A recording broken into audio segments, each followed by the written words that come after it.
जब ऐसे चिकने चेहरे। ट्रेजेडी किंग कहे जाने वाले एक ऐसा अभिनय सम्राट जो भारतीय फिल्म को बदल कर रख दिए थे। हे रामचंद्र कह गए सिया से, जिन्हें दादा साहेब फाल्के और पद्म भूषण अवार्ड से सम्मानित किया गया।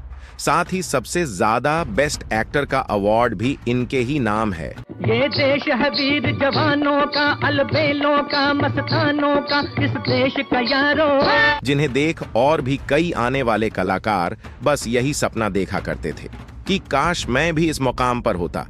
चाहे वह धर्मेंद्र हो या फिर मनोज कुमार, चाहे राजकुमार हो या फिर अमिताभ बच्चन या फिर राजेश खन्ना, सभी इनके अभिनय के दीवाने थे। साथ ही जानेंगे इनकी चार अभिनेत्रियों के बारे में जिनसे इनके प्यार के चर्चे खूब सुर्खियों में थी। आखिर ऐसा क्या हुआ था जो इनको अपने से आधी उम्र की लड़की से शादी करनी पड़ी थी। न तू ज़मीं के लिए। इस शादी के 14 साल बाद फिर से एक और शादी कर ली थी इन्होंने। इनके जीवन के किस्से भी किसी फिल्मी कहानी से कम नहीं थी। बैठ जाइए कुमार बाबू, बैठ जाइए। उम्मीद है आप सभी को यह वीडियो काफी अच्छी लगेगी। साथ ही जानेंगे इनके जीवन से जुड़ी हर एक बात, चाहे इनकी फिल्मी सफर हो, चाहे इनका परिवार या फिर इनके अधूरे प्यार की कहानी। आप सा कोई नहीं, कोई नहीं। तो स्वागत है आप सभी का हमारे चैनल में। अगर आप चैनल पर नए हैं तो प्लीज चैनल को सब्सक्राइब जरूर करें। आज हम जिस महान अभिनेता या फिर ट्रेजेडी किंग की बात करने जा रहे हैं उनका नाम है द लेजेंड दिलीप कुमार। तो पहले बात कर लेते हैं इनके निजी जीवन के बारे में। दिलीप कुमार साहब का जन्म 11 दिसंबर 1926 को पेशावर में हुआ था, जो अब पाकिस्तान में है। दिलीप कुमार का वास्तविक नाम मोहम्मद यूसुफ खान था। यूसुफ खान आखिर कैसे दिलीप कुमार बन गए, इसके पीछे भी एक राज है जिसकी चर्चा हम बाद में करेंगे। इनके पिता का नाम लाला गुलाम सरवर था, जो पेशे से एक फल व्यापारी थे। मां का नाम आयशा बेगम था। दिलीप कुमार साहब 5 भाई बहन थे। इनके भाई का नाम नासिर खान था। कुछ सालों बाद इनका परिवार पेशावर छोड़ नासिक के देवलाली में आके बस गए। यहीं पर दिलीप साहब का शिक्षा भी पूरा हुआ। फिर साल 1930 में लाला गुलाम सरवर नासिक छोड़ मुंबई आ जाते हैं। तो वहीं दिलीप कुमार साहब 1940 में मुंबई छोड़कर पुणे चले जाते हैं काम करने, जहां वह एक कैंटीन कॉन्ट्रैक्टर के तौर पर काम किया करते थे।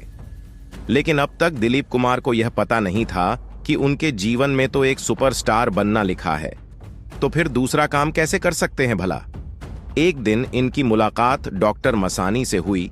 उन्होंने दिलीप साहब को देखते ही कहने लगे कि तुम्हें तो फिल्मों में होना चाहिए। फिर क्या था, डॉक्टर मसानी इन्हें सीधे बॉम्बे टॉकीज लेकर चले गए।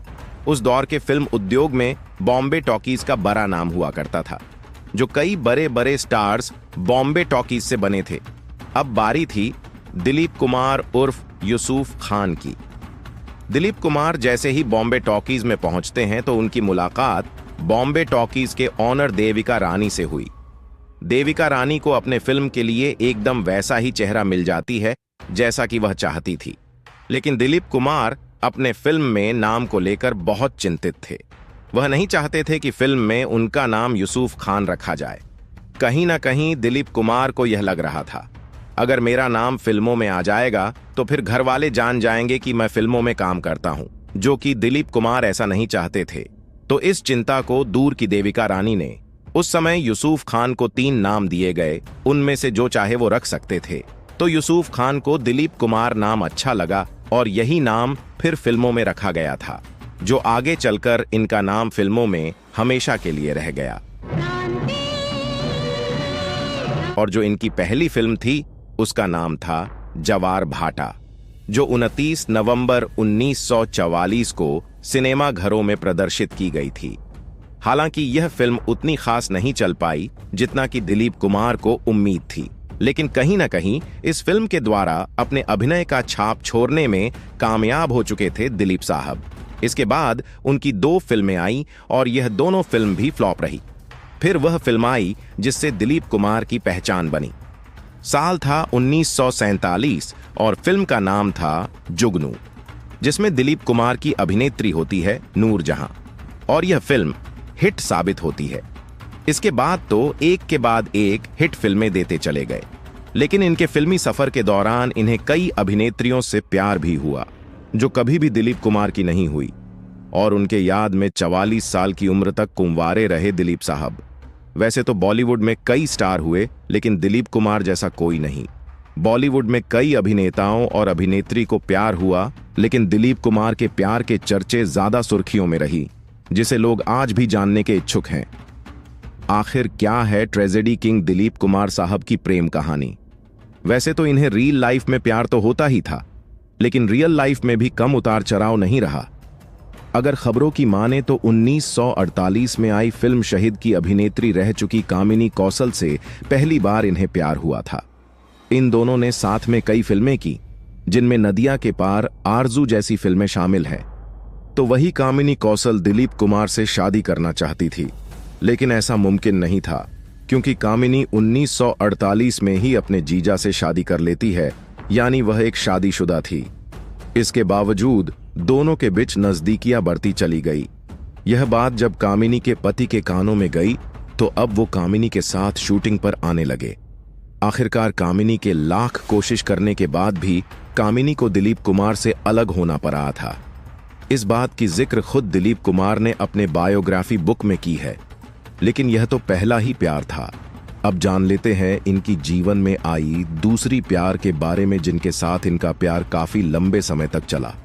जी हां, हम बात करने वाले हैं उस दौर की मशहूर अदाकारा मधुबाला के बारे में। दिलीप कुमार और मधुबाला का प्यार काफी सुर्खियों में रहा था। दरअसल दिलीप कुमार और मधुबाला दोनों को निर्माता SK दरियानी ने अपने फिल्म तराना के लिए साइन किया था। यह फिल्म 1951 में आई थी और यह दिलीप कुमार और मधुबाला की पहली फिल्म थी। जानकार बताते हैं कि इसी फिल्म के दरमियान मधुबाला और दिलीप कुमार के बीच नजदीकियां बढ़ती चली गई और खुद मधुबाला ने दिलीप कुमार को अपना दिल दे बैठी। फिर दिलीप कुमार भी मधुबाला की परछाई बन चुके थे। हाल यह था कि दिलीप कुमार शूटिंग सेट पर भी मधुबाला से मिलने चले जाया करते थे। इन दोनों ने कई फिल्मों में एक साथ काम कर चुके थे, जिसमें मुख्य फिल्म मुगले आजम थी। बताया जाता है कि इन दोनों के बीच मधुबाला के पिता दीवार बन गए थे। इनके पिता दोनों को अलग करने की कोशिश करने लगे। तो वही 7 साल का प्यार कोई इतनी आसानी से कैसे भुला सकता था भला? फिर इन सभी के बीच एक ऐसे झगड़े ने जन्म लिया। झगड़ा इतना बड़ा था कि दिलीप कुमार को अब मधुबाला के पिता से माफी मांगने तक की जिद करने लगी थी मधुबाला, लेकिन दिलीप कुमार ऐसा नहीं करते हैं, वो माफी नहीं मांगते, जिससे मधुबाला गुस्सा हो जाती है। फिर एक समय ऐसा भी आया जब दोनों हमेशा के लिए एक दूसरे से अलग हो गए। दोनों एक दूसरे से अलग होने के बाद काफी अपने आप को अकेला महसूस करने लगे थे, लेकिन दिलीप साहब का यह अकेलापन लंबे समय तक नहीं रहा। फिर से इनको तीसरी बार एक अभिनेत्री से नजरें लड़ जाती, जिनका नाम था वैजंतीमाला। साल था 1955 जब बिमल रॉय के निर्देशित में फिल्म में दिलीप कुमार और वैजंतीमाला को लिया जाता है और उस फिल्म का नाम था देवदास। इसी फिल्म के दौरान दोनों में नजदीकियां बढ़ी, इतनी बढ़ी कि दोनों में प्यार हो गया। इसी बीच इनकी कई फिल्में आई, जिसमें मधुमती, पैगाम, गंगा जमुना फिल्में शामिल है। लेकिन ऐसा क्या हुआ था जो इन दोनों के बीच दरार आ गई? खबरों की माने तो वैजंतीमाला को फिल्म संगम ऑफर हुआ था, जिसमें राज कपूर होते हैं। तो वही दिलीप कुमार चाहते थे कि यह फिल्म वैजंतीमाला न करे, लेकिन वैजंतीमाला इस मौके को खोना नहीं चाहती थी और उन्होंने इस फिल्म को कर ली। यही कारण था कि दोनों एक दूसरे से दूर हो गए। अब बात कर लेते हैं इनके चौथे प्यार के बारे में, और उनका नाम है वाहिदा रहमान। वाहिदा रहमान और दिलीप कुमार की पहली फिल्म आई थी, जिसका नाम था दिल दिया दर्द लिया, जो 1966 को प्रदर्शित की गई थी।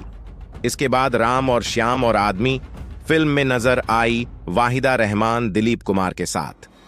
इन्हीं फिल्मों के बीच इनके प्यार के चर्चे काफी सुर्खियों में रही थी। देखते देखते वाहिदा रहमान एक बड़ी स्टार बन चुकी थी, जिसके कारण वह हरदम व्यस्त रहा करती थी और दिलीप कुमार के लिए टाइम नहीं हुआ करता था। इन दोनों का अलग होने का यह मुख्य कारण था। लेकिन तब तक दिलीप कुमार 44 साल के हो जाते हैं। अब प्यार मोहब्बत से उनका विश्वास खत्म हो चुका था। लेकिन बहुत ही जल्दी इनकी जीवन में 5वें अभिनेत्री की एंट्री होती है, जो इनसे 22 साल उम्र में छोटी होती है।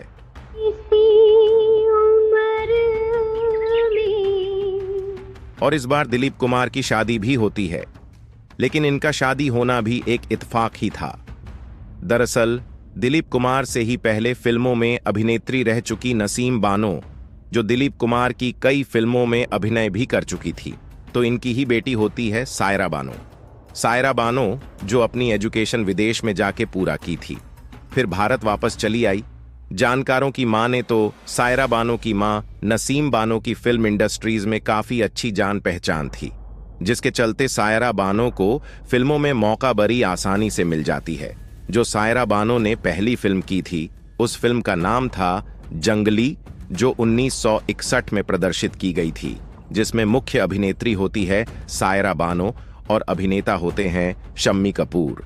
इस फिल्म के लिए सायरा बानो को बेस्ट एक्ट्रेस अवार्ड के लिए नामांकित भी किया गया था और यह फिल्म सुपरहिट साबित हुई थी। इसके बाद तो सायरा बानो एक स्टार बन चुकी थी। खबरों की माने तो सायरा बचपन से ही दिलीप कुमार की फैन थी और अक्सर इनकी फिल्में देखा करती थीं। लेकिन स्टार बनने के बाद इनकी जोड़ी राजेंद्र कुमार के साथ दर्शकों ने खूब पसंद की, जो कि यह जोड़ी काफी हिट रही थी।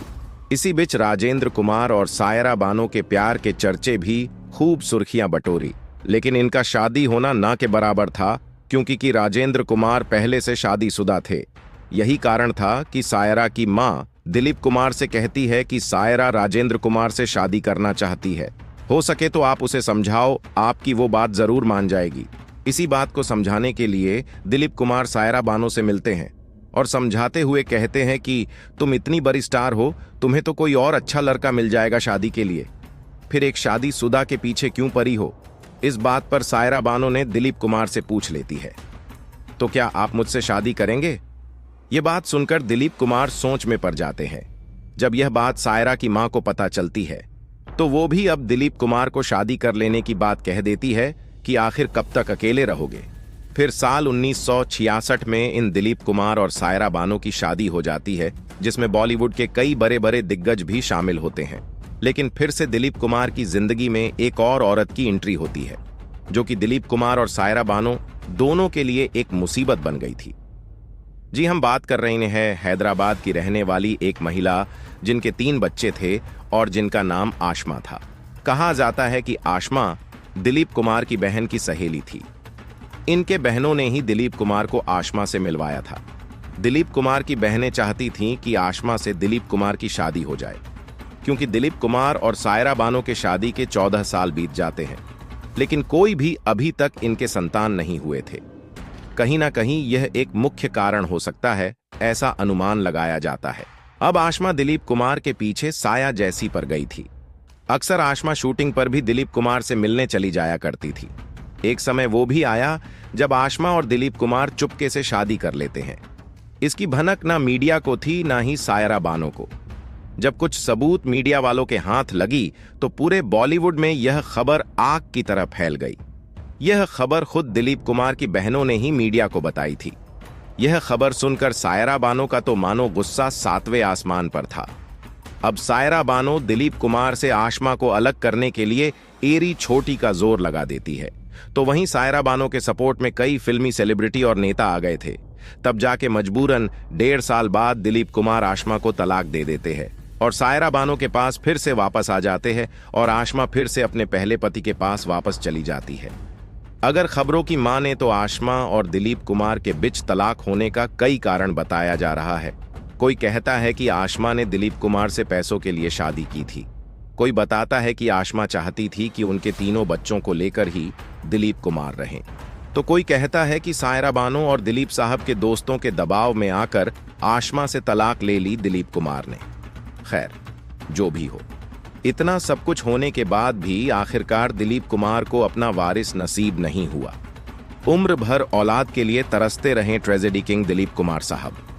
और फिर 7 जुलाई 2021 में 98 वर्ष की उम्र में मुंबई में ही उन्होंने अंतिम सांसें ली और इस दुनिया को अलविदा कह दिया। लेकिन आज भी अपने अभिनय द्वारा हम सब के बीच जिंदा है। अभिनय सम्राट दिलीप कुमार उर्फ यूसुफ खान साहब, उन्हें और उनके अभिनय को दिल से सलाम। मिलते हैं ऐसे ही कुछ और फिल्मी सितारों के जीवन की कहानी बयां करने अगले वीडियो में। वीडियो देखने के लिए आप सभी को दिल से शुक्रिया।